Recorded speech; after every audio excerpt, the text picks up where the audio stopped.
তীব্র গরম। হাদিস শরীফে আসছে যে লাগাতার এইভাবে তীব্র গরম থাকে তাহলে মনে করতে হবে আল্লাহর পক্ষ থেকে গজব, জাহান্নামের দরজা খুলে দেওয়া হয়। জাহান্নাম প্রতিদিন ডাকতে থাকে হালমিম মাজিদ, আমাকে খাবার দাও। জাহান্নামের খাবার কি? জাহান্নামের খাবার হচ্ছে মানুষ। তো প্রতিদিন জাহান্নাম ডাকতেছে হালমিম মাজিদ, আমাকে খাবার দাও। আর উত্তপ্ত ওই জাহান্নামের গরমে তখন আল্লাহ রাব্বুল আলামিন ফেরেশতাদেরকে বলে, ফেরেশতারা তোমরা জাহান্নামের দরজা খুলে দাও। এই জন্য এই তীব্র গরম। তো আমি মনে করি এগুলো তো আমাদের দুই হাতের কামাই। যাহারাল ফাসাদু ফিল বাররি ওয়াল বাহরি বিমা কাসাবাত আইদিন নাস। জলস্থে এবং থলস্থে যেই সমস্ত আযাব গজব আসে এগুলো আমাদের দুই হাতের কামাই। আমরা এত বেশি পরিমাণ পাপ করে ফেলেছি যেটা আমরা বলে শেষ করতে পারবো না। আমরা যে পরিমাণ গুনাহ করি, আল্লাহ যদি আমাদের গুনার কারণে পাকড়াও করত তাহলে আমরা কেউ বাঁচতে পারতাম না। তবে আল্লাহ ছেড়ে দেয় না, সময় দেয়, দেখি বান্দা ফিরে আসে কিনা। আমরা কি পরিমাণ গুনাহ করি দেখেন। এখন বর্তমান সমাজে নেশায় কিন্তু যুব সমাজগুলোকে ধ্বংস করে ফেলছে। সমাজে বলেন, ঘরে বলেন, সব জায়গার নেশা। যুব সমাজগুলো আজকে নেশায় লিপ্ত হয়ে গেছে। এত পরিমাণ নেশায় আসক্ত যে শুধু সেই নিজে ধ্বংস হয় না, পুরা জাতিকে, পুরা বংশকে এবং তাদের সহপাঠী সবাইকে একসাথে ধ্বংস করে ফেলে। নিজেই তো একাই ধ্বংস হয় না, গোটা পরিবার, গোটা সমাজকে ধ্বংস করে ফেলে। তারপরে তো আল্লাহ রাব্বুল আলামিন এত গুনাহ করার পরও কোনোদিন রিজিকের পথ বন্ধ করে দেয় নাই, খাবারের পথ বন্ধ করে দেয় নাই। আল্লাহ যদি বলতো নাফরমান, তুই মদ পান করস, নেশা করস, জিনা করস, ইয়াবা খাস, বাবা খাস, আমি আল্লাহ আজকের পর থেকে তোর সব রিজিকের পথ বন্ধ করে দিব। পৃথিবীর কোনো মানুষ তার রিজিকের পথ খুলতে পারবে? অসম্ভব। তারপরও দেখেন আল্লাহ রাব্বুল আলামিন একদিনের জন্য রিজিকের পথ বন্ধ করে নাই, খাবারের পথ বন্ধ করে নাই। প্রতিদিন টাইম টু টাইম আমাদের খাবার দিয়ে যাচ্ছে। এখন বলতে পারেন হুজুর আমরা তো কামাই করে খাই, কষ্ট করে খাই, মাথার ঘাম পায়ে ফেলে আমরা কষ্ট করে খাই। হ্যাঁ, আপনার কথা সত্য, আমরা কষ্ট করে খাই। তবে মনে রাখতে হবে রিজিকের মালিক আল্লাহ। আপনার রিজিক আল্লাহ ছড়িয়ে ছিটিয়ে রেখেছেন, সেখান থেকে আপনার সংগ্রহ করতে হবে। আল্লাহ যার যতটুকু রিজিক বাজেট করছেন ততটুকু পর্যন্ত সে খাইতে পারবে, আর ততদিন সে বেঁচে থাকবে দুনিয়াতে।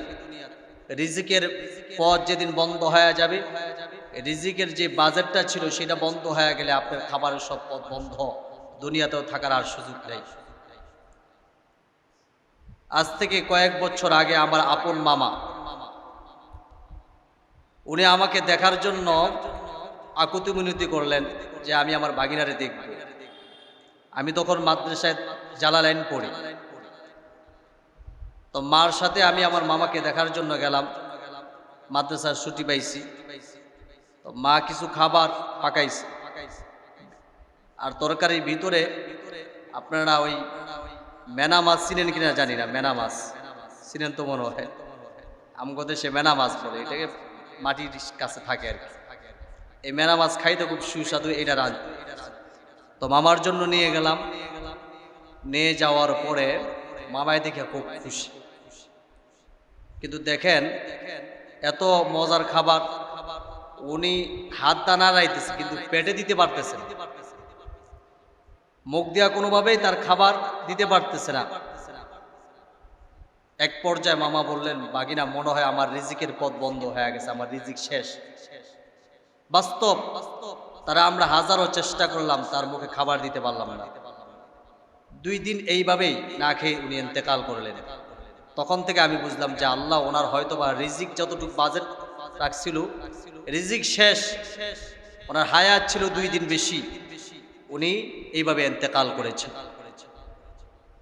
তো সম্মানিত ভাইয়েরা আমার, এই কথাটা এই জন্যই বললাম, আল্লাহ যতদিন পর্যন্ত হায়াত রাখবেন আর রিজিকের বাজেট থাকবেন ততদিন আমরা বেঁচে থাকবো।